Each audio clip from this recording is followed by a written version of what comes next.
Tears of Fate, Chapter 4, Title, The Power of Lust. One afternoon, Taiwo returned from school much earlier than usual, holding her stomach, and fortunately enough, Dr. Mark was around, and being a medical doctor with years of experience, he knew what to expect from girls like Taiwo, so he insisted on carrying out a pregnancy test on her, first, before any medical treatment. Lo and behold, she tested positive. Dr. Mark was highly disappointed. Look, I don't think this girl should continue living in my house.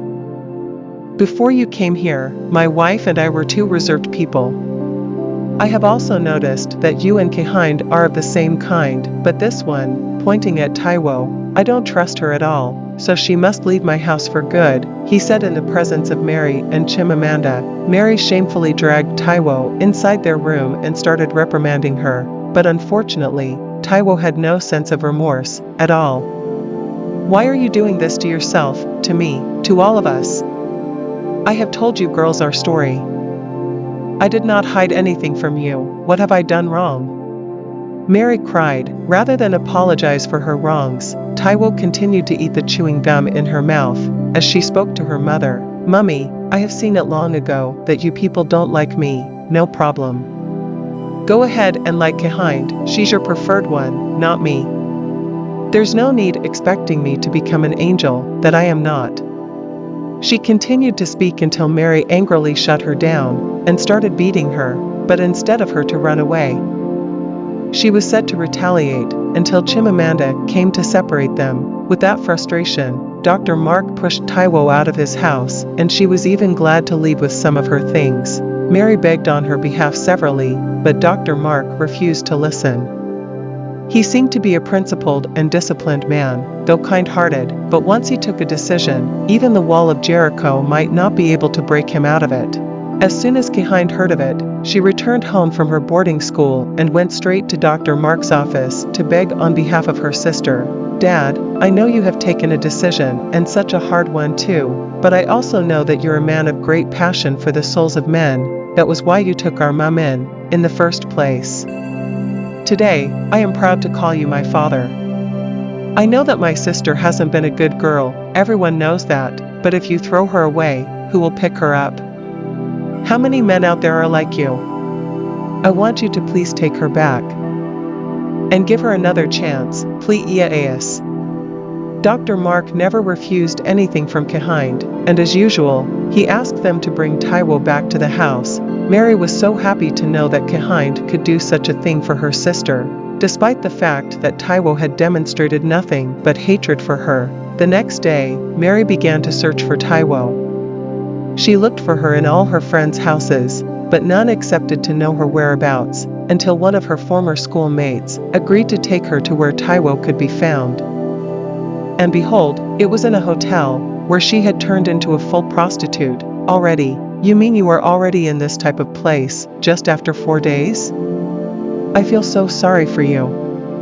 Now listen, I am not going to tell the doctor or anyone else where I found you, but you must be careful not to reveal that to anyone. I shall tell them that I found you in your friend's house. Is that clear? Mary said. When they returned, Mary pleaded with Dr. Mark to help get rid of the pregnancy, since Taiwo could not point at anyone that could be held responsible for it. Besides, they only just clocked 15, so she could not handle a child at that age. Look, I am doing all these for your sake and that of Kehind, whom I have loved genuinely, like my own daughter. Perhaps you have to talk to this girl. I do not have patience for such stupidity. However, from now on, she has to start looking for something to do, because I am not ready to waste my hard-earned money on her education anymore. If she can do this in secondary school, only God knows what her university days will look like. Maybe she would become a full-time prostitute, Dr. Mark warned Mary. Already she had started making plans for Taiwo to continue her education through her own savings, because she could not afford to watch them play away their time just like she did, but Taiwo was bent on doing it her way.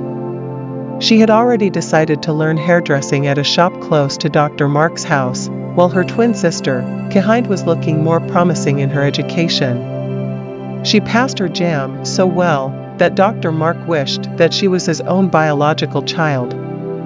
He swore to make sure that nothing stopped Keehyde from taking her education to any level she may wish. As Mary related Taiwo's request to Dr. Mark, he was highly disappointed due to the fact that the salon was very close to his house and that could affect his image, as people already thought that Mary was his sister. So how do you expect me to accept that when everyone already thought that these girls are my nieces within the neighborhood? In fact, I completely disapprove of it. If she has to learn something, which I also suggested, it has to be far away, he said. After much persuasion from Chimamanda, Dr. Mark allowed Taiwo to do as she pleased, and within few days, people around the neighborhood already knew her as a wayward girl. Unfortunately, nobody could advise her anymore, as Mary was also tired, and so was Dr. Mark, but Taiwo was determined to live her life regardless of what anyone thought of her. Her intentions were deep, deeper than anyone could ever imagine.